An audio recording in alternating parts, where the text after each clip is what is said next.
yeah, yeah. Yeah, yeah. Yeah, yeah. You know all my struggles. You know what?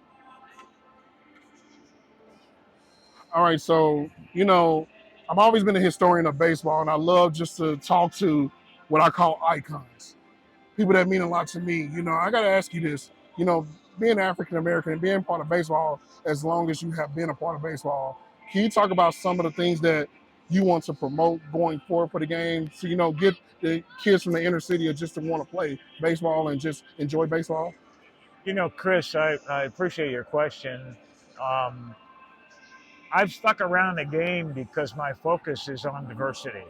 It's on diversity and trying to expand the participation for minorities and trying to get us involved, whether you're, man, woman, or black woman, Latinx, Amerasian, um, LGBTQ, and handicapped people as well.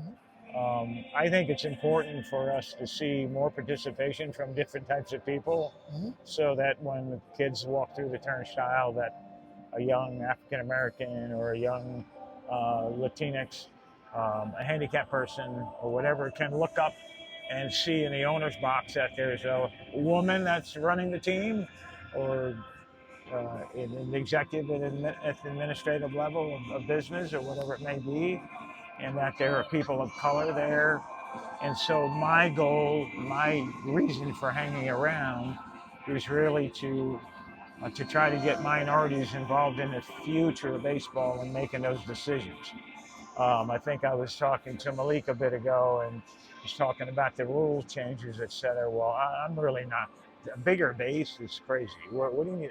Whoever thought of that? A bigger base. I mean, where did that come from? It's to the point to where you got a rule where you can't throw to first base. Well, everybody should steal bases now. Exactly. I mean, it's you don't know baseball if you limit it to how many times you can throw to first base. Wow.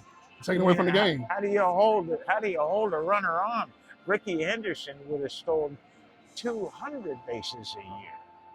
Yeah. If you get to the point to where he draws enough throws to you where you can't throw over there, I mean, it's crazy.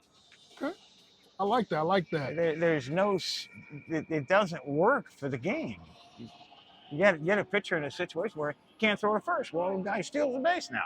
Do you think they're making the game easier for the players? Because it seems like the rules are just more catered to guys, making it easier for them now. Not really. It's, they're trying to speed the game up. Some things in the game you need to leave alone. Yes. Or at least ask someone that played.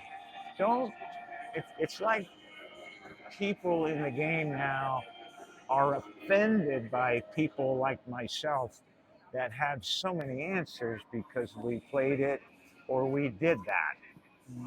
You can't figure the game out with analytics. You can't project.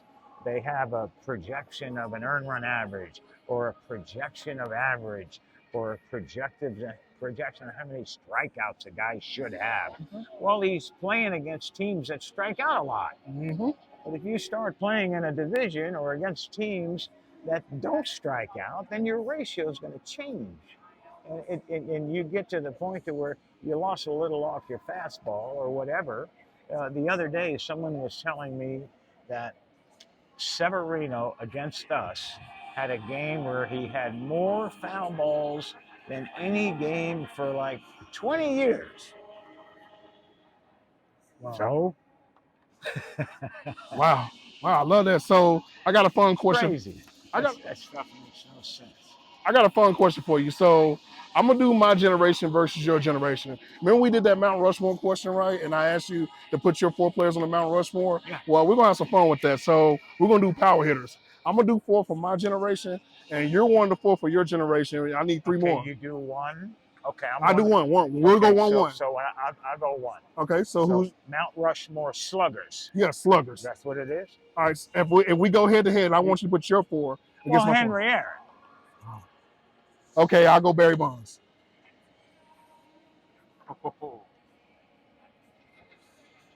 Mays. I'll go A-Rod. Griffey Jr. That's 4. You got one more guy. I got one more guy. Oh, you know what? I'm gonna go back a little bit. I'm gonna go Mike Smith. Okay, I'll go with that. I like that. I like that. He's a friend of mine. I like that. I like that. I like that. And you had to get a white guy in there somewhere. hey, My next guy was going to be Mickey Mouse. Wow. That's fine. So, last question. So, you've been Mr. October, obviously, legendary Yankee. I got to ask you on the spot, if you did a Yankee Mount Rushmore, who was your 4 that you put on the Yankee Mount Rushmore?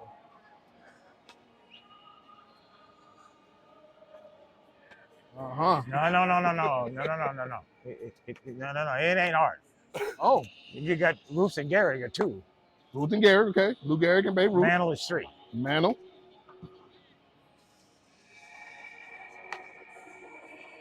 Don't be modest. Come on. Oh, no, I would not put myself on it. Okay. I would not put myself on it.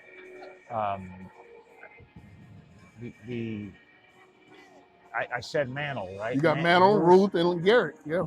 Yogi. There you go. Probably Yogi ahead of Joe D. Yogi had 3 MVPs, and he finished second 4 times. The MVP. Wow. Y'all see this? This man knows his stats. This is his say. I can never stop him. I can never get him. He knows the answers all the time. Well, Reggie, I appreciate your time, sir. You've always been a pleasure, man. We look forward to that World Series push you got right now going with these Astros. Always a pleasure, Chris. I enjoy talking to you, buddy. Yes, sir. Thank you. Yeah. Thank you. Yeah.